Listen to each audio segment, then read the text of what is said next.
Hello സുഹൃത്തുക്കളെ, ഞങ്ങളെ ഇന്നൊരു നിങ്ങൾക്കൊക്കെ ഒരു ഉപകാരപ്പെടണ അതോടു കൂടി ഞങ്ങൾക്കൊക്കെ ഒരു സങ്കടം വന്നിട്ടുള്ള ഒരു കാര്യം പറയാനാണ് വന്നത്. ഞങ്ങൾ ഒരാളുടെ സൈറ്റിൽ പണിയെടുത്ത് വെച്ചാണ് ടൈലിന്റെ വർക്ക്. എന്നിട്ട് അത് ആകെ പ്രശ്നമായി. മറ്റേ എന്താ പറയാ, ആകെ പ്രശ്നങ്ങളൊക്കെ ആയിട്ട് ഓലെന്തൊക്കെ കച്ചറൊക്കെ ആയിട്ട് അവരെ ഒഴിവാക്കിയിട്ട് ഇപ്പൊ ഞങ്ങളെ ഏൽപ്പിച്ചിരിക്കുകയാണ്. അപ്പൊ ഞങ്ങൾ ഇവിടെ വന്നപ്പോൾ ഒരു അവസ്ഥ കാണിച്ചത്, ഞങ്ങൾക്ക് ഇവിടെ ഒട്ടിക്കാനുള്ള രണ്ട് ബാത്റൂം ഒരു കിച്ചണാണ്, ബാക്കിയൊക്കെ വർക്ക് കഴിഞ്ഞിരിക്കുന്നു. അപ്പൊ ഇവിടെ ഒരു ബാത്റൂമിന്റെ വാട്ടർ പ്രൂഫ് അടിച്ചു വെച്ച കോലാണ് ഈ കാണുന്നത്. കാണാല്ലേ നിങ്ങൾക്ക്? ഈ ഹൈറ്റിന് വാട്ടർ പ്രൂഫ് അടിച്ചു വെച്ചിട്ടുണ്ട്. സംഭവം നന്നായി അടിച്ചിട്ടുണ്ട്, രണ്ട് കോട്ടൊക്കെ അടിച്ചിരുന്നു. പക്ഷെ അതിന്റെ അടിയിൽ തേപ്പേര് കാണിച്ചു വെച്ച പണിയാണ് കണ്ടത് നമുക്ക്. ഇതാ കല്ലിന്റെ ഒപ്പം അങ്ങോട്ട് തേച്ചിട്ട് കല്ലിന്റെ മേലെ കുറെ സിമന്റ് ആണ് പൊത്തിച്ചിട്ട് ഒട്ടിക്കണം. നമ്മളിത് ഈ കാലത്തിൽ ഒട്ടിക്കുകയാണെങ്കിൽ എത്ര പോലും ഗമ്മ് വരും. ഈ കാലത്തിൽ ഒട്ടിച്ച ഗമ്മ് നിൽക്കൂല്ലേ. ഗമ്മിനൊക്കെ ഒരു കണക്കുണ്ട്. മിനിമം ഒരു 9 mm, അതായത് 1 സെന്റിമീറ്റർ ഒക്കെ മാക്സിമം പോവാ. അതിന്റെ അപ്പുറം ഒരിക്കലും കൊടുക്കാൻ പറ്റൂല. ഇതൊക്കെ മൊത്തം പ്രശ്നങ്ങളാക്കി വെച്ചിരിക്കുകയാണ്. അപ്പൊ ഇതൊക്കെ ഇവര് പറഞ്ഞാല് ലീക്ക് ചെയ്യാതിരിക്കാൻ വേണ്ടിയിട്ടാണ് ഇപ്പൊ ഇതൊക്കെ ചെയ്യുന്നത്. എന്ത് കാര്യം ഇപ്പൊ ഉള്ളത്? ഇപ്പൊ ഞങ്ങളൊക്കെ കുത്തി കളഞ്ഞിട്ട് ഇപ്പൊ ഞങ്ങൾ പുതിയ വാട്ടർ പ്രൂഫ് മേടിച്ചിട്ട് പച്ചക്ക അടിച്ചിട്ട് അപ്പൊ തന്നെ ഒട്ടിക്കുക, അല്ലെങ്കിൽ ഇപ്പൊ ഞങ്ങൾ ലീവാക്കി പോണ്ടി വരും. ഇത് ഞങ്ങൾ ഒട്ടിച്ചാണ് ഇപ്പൊ ഈ ടൈല്. ഇത് 4x2 ടൈലാണ്. ഇത് ഒരു 3 mm സ്പേസ് ഇട്ടിട്ടാണ് ഞങ്ങൾ ഒട്ടിക്കുന്നത്. അപ്പൊ ഇത് എന്ത് ചെയ്യണം, നമ്മൾ ഇതിന്റെ അണ്ടർഫില്ല് ചെയ്തിട്ട് ഒരു 3 mm ഇതാക്കിയിട്ട് നമ്മൾ ചുരണ്ടി എടുത്തിട്ട് അതിന്റെ പോലെ മിനിമം 3 mm എങ്കിലും അപ്പോക്സി ഇട്ട് കൊടുത്ത് എല്ലാ ജോയിന്റും കൊടുത്തു കഴിഞ്ഞാൽ ലീക്ക് ഉണ്ടാവില്ല. വാട്ടർ പ്രൂഫിന്റെ ആവശ്യമില്ല.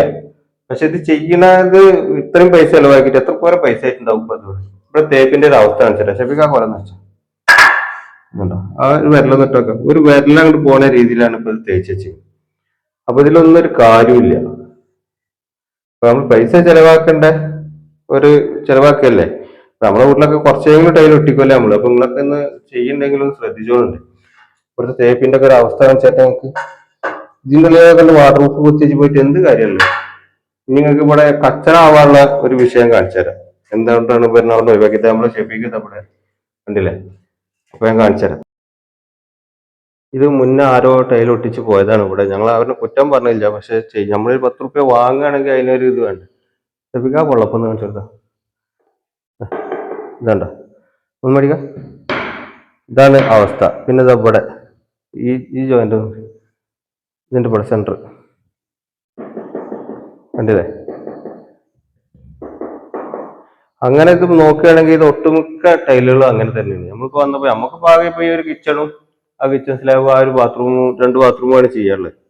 അപ്പൊ നിങ്ങളൊക്കെ ടൈലായിട്ട് ചെയ്യുമ്പോഴേ, ടൈല് വിരിക്കുമ്പോഴേ വീട്ടിൽ ടൈലൊക്കെ ഒട്ടിക്കുമ്പോൾ അതൊരു വൃത്തിയും വെടുപ്പിലൊക്കെ ചെയ്യിപ്പിക്കുക. നമ്മളൊക്കെ എന്താ വെച്ചാല് ഒക്കെ വീട് എന്നൊക്കെ പറഞ്ഞ ഒരു സ്വപ്നല്ലേ. വല്ലപ്പോഴൊക്കെ ഒരിക്കൽ നമ്മൾ എങ്ങനെയെങ്കിലൊക്കെ കഷ്ടപ്പെട്ട് ബുദ്ധിമുട്ടിയിട്ടൊക്കെ ചെയ്യിക്കാരം. അപ്പൊ അത് ഒരു 5 റുപ്യ 2 റുപ്യ 3 റുപ്യ വ്യത്യാസത്തിലൊന്നും കൊടുത്തിട്ട് കൊളാക്കണ്ട. മൊത്തത്തിൽ നമുക്കിപ്പോ ഒരു സ്ക്വയർ ഫീറ്റുമ്പോൾ 1 റുപ്യ ഒരാൾക്ക് കൂട്ടി കൊടുക്കുകയാണെങ്കിൽ, നല്ല പണിക്കാരന് കൂട്ടി കൊടുക്കുകയാണെങ്കിൽ നമുക്ക് മൊത്തത്തിൽ വരുന്നത് 2000 സ്ക്വയർ ഫീറ്റ് ഉണ്ടെങ്കിൽ 2000 2500 3000 ഒക്കെ അത്രയൊക്കെ വരുള്ളൂ. അപ്പോ അതിന് വേണ്ടിയിട്ട് നിങ്ങൾ പെര നാശാക്കണ്ട, കയ്യിലുള്ള പൈസ നാശാക്കണ്ട. ഓക്കെ. ഇനി എന്തെങ്കിലും സംശയങ്ങൾ ഉണ്ടെങ്കിൽ മെസ്സേജിൽ വന്നോളൂ. നമുക്ക് അറിയുന്ന വഴിയൊക്കെ പറഞ്ഞുതരാം, അറിയാത്തത് അറിയില്ല എന്ന് തന്നെ പറഞ്ഞുതരാം. ഓക്കെ.